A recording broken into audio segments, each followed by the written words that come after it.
My girlfriend thought it was funny to joke in front of her friends. If my ex texted me right now, I'd leave him instantly. They all laughed. I just smiled. That night, she got a text, but not from her ex. There's a type of joke that isn't really a joke. It's a test. It's a little verbal trial balloon sent up to see what you'll tolerate, how much disrespect you're willing to swallow with a forced smile.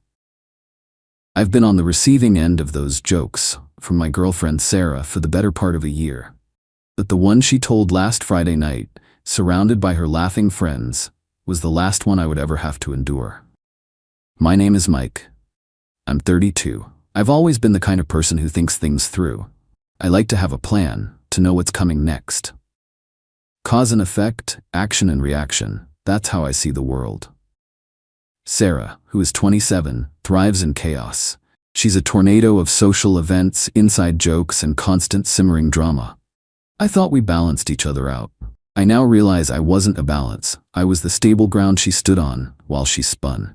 A big part of her chaos revolved around her ex-boyfriend, a guy named David. Their relationship ended 3 years ago, but in Sarah's world, he was a ghost who was always in the room. His name would come up constantly. David used to love this restaurant. This reminds me of a trip David and I took. It was a never-ending comparison. A subtle but constant reminder that I was living in a space he used to occupy. I'm not a jealous guy, but I am a measured one. The pattern was clear. She wasn't over him. I tried talking to her about it once, calmly and rationally. The result was a week of tears, accusations of being controlling, and a dramatic performance of her calling her friends to cry about how I didn't trust her. I learned my lesson. Direct confrontation was pointless. It would just be twisted into a story where I was the villain. So I did the only thing that made sense. I started making a plan of my own, a contingency plan, just in case. Over the past few months, I quietly began preparing for the inevitable. I installed a small, wide-angle security camera in our living room, pointing towards the front door. I told her it was for security, which wasn't a lie. I also purchased a cheap burner phone and a prepaid SIM card, which I kept in my desk drawer. It was my break glass in case of emergency kit. I hoped I'd never have to use it. Last Friday night, the emergency arrived. We were at a local bar with a group of her friends for a birthday party. Sarah was a few drinks in and holding court, telling some loud, animated story. I was sitting next to her, nursing a beer, just trying to get through the night. That's when her friend, Chloe, brought him up. "I saw David the other day," Chloe said, a mischievous glint in her eye. "He asked how you were doing, Sarah." Sarah's eyes lit up. "Oh, really? What did he look like? Does he have a new girlfriend?" The conversation went on like that for a few minutes, a detailed forensic analysis of a ghost. I just sat there, silent. Then Sarah, feeling bold and performative in front of her audience, looked around the table, then glanced at me with a smirk. "You know," she said, her voice loud enough for everyone to hear, "if David texted me right now, this very second, and asked me to leave with him, I'd be out of here so fast. I would leave Mike instantly." Her friends erupted in laughter. It was a sharp, cruel sound. They thought it was hilarious. The ultimate roast. I didn't react. I didn't get angry. I just smiled. A calm, neutral smile. I looked at her and said, "Be careful what you wish for." She just laughed again, basking in the attention. "Oh, please," as if that would ever happen. The conversation moved on, but I had what I needed. The final, unambiguous proof. The breaking point had arrived. It was time to put the plan I had been forming into action. We got home around 1 a.m. Sarah was still giddy from the party. She kicked off her shoes and immediately passed out on the bed. I told her I was going to stay up for a bit. She didn't care. As soon as the bedroom door was closed, I went to my desk. I pulled out the burner phone. I looked up David's number, which I had saved from an old group chat. Using a simple app, I spoofed his number. It was a 5-minute process. Then I composed the text. It had to be simple, believable. "Hey, it's David. I know this is random, but Chloe told me she saw you and I can't stop thinking about you. I miss you. Are you up?" I sent the text to Sarah's phone. Then I turned on the living room security camera feed on my second monitor, put on my headphones, and waited. The trap was set. Update 1. I've always been patient. I can wait for the right moment. For the next hour, I put on some music and browsed the internet. The security camera feed a small, silent window in the corner of my screen. At around 2:15 a.m., the bedroom door opened. Sarah crept out, her phone clutched in her hand, its screen a bright beacon in the dark apartment. She was biting her lip, a nervous, excited energy radiating off her. She didn't even look in my direction. She thought I was lost in my own world, headphones on, oblivious. The camera, positioned perfectly, captured the entire scene. She stood by the front door, furiously typing on her phone. A few minutes later, a giddy, triumphant smile spread across her face. She looked at her phone one more time, then turned and crept back into the bedroom. 5 minutes later, she re-emerged. She had changed out of her pajamas and into jeans and a sweater. She was carrying her main purse and a small duffel bag she always used for weekend trips. She moved with a quiet urgency, her eyes darting towards me at my desk. I didn't move. I just kept my eyes on my screen. She slipped on her shoes, took one last look around the apartment that was no longer hers, and quietly let herself out the front door. As soon as the door clicked shut, I took off my headphones. The show was over. I saved the security camera footage, a crystal clear, 2-minute video of my girlfriend receiving a text, getting dressed, packing a bag, and sneaking out of our apartment in the middle of the night to a secure, encrypted drive. Then, the cleanup phase began. First, I double-bolted the door from the inside. Then, I went to work on her digital life. I logged her out of every streaming service. I changed the password to our shared Wi-Fi.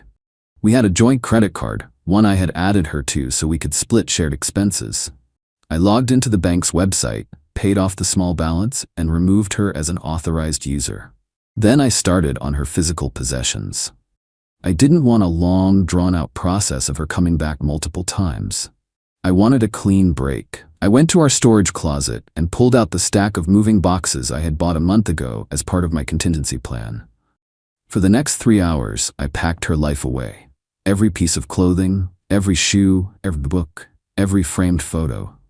I was a machine, devoid of emotion, just executing a task. By the time the sun started to rise, my apartment, was completely scrubbed of her presence. A neat stack of 27 labeled boxes stood by the front door. At 6 a.m., I took the burner phone, snapped it in half, and threw it in an electronics recycling bin on my way to the gym. The operation was complete. The first contact came at 7:32 a.m. It was a text. "Where are you? I'm at the coffee shop we used to go to. I've been waiting for an hour." It was from David. The real David. Sarah had clearly texted him from her own phone after leaving, telling him where to meet her. The poor guy must have woken up to a very confusing message. I screenshotted it and saved it. The real fireworks started around 9 a.m. She must have finally given up on her ghost lover and come home. My phone started ringing, and ringing and ringing. I ignored it. Then came the texts, a storm of confusion, then rage, then panic. "Mike, my key isn't working. What's going on? Answer your phone. This isn't funny. I can hear you inside. Open the door. I swear to God, if you don't let me in, I'm calling the cops." I finally picked up. I didn't say anything. "Mike," she shrieked. "What is happening? Let me in." "No," I said calmly. "What do you mean, no? It's my home." "No, it's not." I corrected her. "It's my apartment. You're not on the lease, and as of about 7 hours ago, you don't live here anymore." There was a stunned silence on the other end. What are you talking about?" "I saw you," I said, my voice cold as ice. "I saw you get a text. I saw you pack a bag. I saw you sneak out in the middle of the night to go meet your ex-boyfriend. The ex-boyfriend you swore was just a friend, the same ex-boyfriend you joked about leaving me for just a few hours earlier." "You were awake?" she whispered, the panic in her voice palpable. "I was," I lied. "I saw it all. You made your choice, Sarah. You wanted to leave me for him instantly, so you did. The only problem is, he apparently didn't want you back." "That sounds like a you problem, not a me problem." "It was a mistake," she cried. "I don't know what I was thinking. Please let me in. We can talk about this." "There's nothing to talk about," I said. "Your belongings are packed. They are in 27 boxes by the front door. I have hired a moving service to pick them up at noon and deliver them to your parents' house. I suggest you go there and wait for them. Goodbye, Sarah." I hung up before she could respond and blocked her number. I looked around my apartment. It was quiet. It was peaceful. It was mine. Update 2. I knew there would be fallout. When you make a big move, there are always ripples. The storm of attempted manipulation and a full-scale information war was predictable. The first phase was the delivery of her things. The movers I hired were professionals. They arrived at noon sharp, loaded up the 27 boxes, and drove them to her parents' suburban home. I got a text from the lead mover at 1:15 p.m. Delivery complete.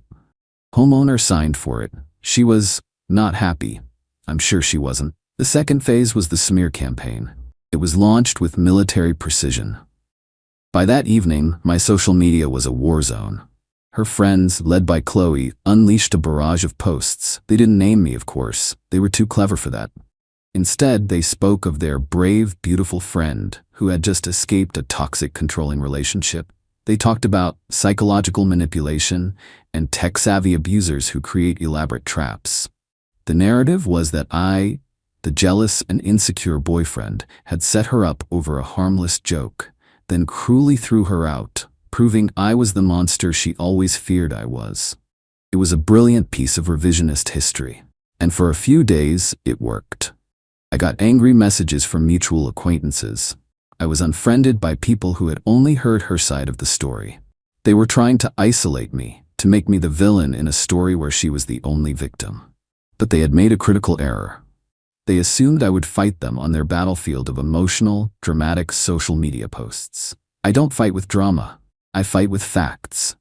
I waited until their campaign reached its peak. On Wednesday, Sarah herself posted a long, tearful survivor story on her Instagram. She talked about the suffocating pressure of being with someone who didn't trust her, and the terrifying night she was unceremoniously discarded over a misunderstanding. It got hundreds of likes and sympathetic comments. That was the signal I had been waiting for. I went back to my evidence file. I had the screenshot of the real David's confused text message. And of course, I had the high-definition, undeniable video of her actions. I created a simple private web page on a personal server. It was protected by a password. The page had a clean, simple layout. At the top it said, "The truth about last Friday night." Below that, I embedded the 2-minute security camera video. Under the video, I posted the screenshot of the real David's text message. And at the bottom, I wrote a single paragraph. This is the reality of what happened. This was not a misunderstanding. This was a choice. A choice to act on a long-held desire, proven by the immediate and joyful reaction to a text message believed to be from an ex-boyfriend. This was a choice to pack a bag and sneak out in the middle of the night to meet another man. The subsequent story of abuse and control is a fabrication designed to hide the shame of a failed affair. I will not engage in a public debate. The truth speaks for itself. I then sent a single, simple email to 3 people: Sarah's mother, Sarah's father, and Chloe, her best friend and chief propagandist. The subject line was, "The truth." The body of the email contained only the link to the private web page and the password. The effect was instantaneous and absolute. It was like pouring a bucket of cold, hard reality onto their bonfire of lies. Final update. It's been 5 months. The silence from Sarah and her friends has been total. The private webpage I created acted as a kill switch for their entire narrative. There is no arguing with video evidence of your own gleeful betrayal. I found out through the grapevine what happened after I sent that email. Her parents, who had been bankrolling her victim tour and fueling her outrage, were horrified and deeply humiliated. They saw the video of their daughter, giddy with excitement, packing a bag to cheat on the man who had supported her. They saw the proof that her entire story was a lie. The financial support was reportedly cut back dramatically, and she was told in no uncertain terms to grow up and deal with the consequences of her own actions. Chloe, the loyal best friend, went completely silent. The online cheerleading stopped. The crusade for her abused friend ended. It's hard to be a social justice warrior when you have concrete proof that the person you're defending is a liar. The most satisfying piece of fallout came from David, the ex. Annoyed at being the ghost in our relationship and now being dragged into the public drama, he posted a single, clarifying statement on his own Facebook page. To be crystal clear, I have not been in contact with Sarah for over a year. I am in a happy, committed relationship. I did not text her, and I have no interest in her life. Please respect my privacy. He effectively confirmed his part of the story and repudiated her entirely. It was a final, public nail in the coffin of her victim narrative. Sarah's life, from what I hear, has unraveled. Without my financial support, and with her parents reining her in, she had to get a second job. She's working constantly, living in a small apartment with 2 roommates. Her glamorous, drama-filled life has been replaced by the quiet, grinding reality of adult responsibility. She got exactly what she deserved, a life based on her own choices, not one subsidized by a man she didn't respect. As for me, I'm good. More than good. The apartment feels like a sanctuary now, a place of peace and order. I've thrown myself into my work and have been doing really well. I'm dating again, casually. I met someone new, a teacher. Our conversations are about real things, about building a future, not just maintaining appearances. It's the most refreshing relationship I've ever had. The ultimate revenge wasn't the text message trap. It wasn't packing her things or sending the video. The ultimate revenge was refusing to play her game. She wanted a chaotic, emotional, dramatic fight. She wanted to be the victim in a grand, tragic story. I gave her none of it. I gave her quiet, inescapable truth. I presented her with the evidence of her own decisions and let it speak for itself. She tried to drag me down into the mud of her own making, but I refused to go. I stayed on solid ground and I watched her sink. She joked about leaving me instantly. In the end, I was the one who left her, instantly and irrevocably, in the past. And my future is a system that is finally running without any errors.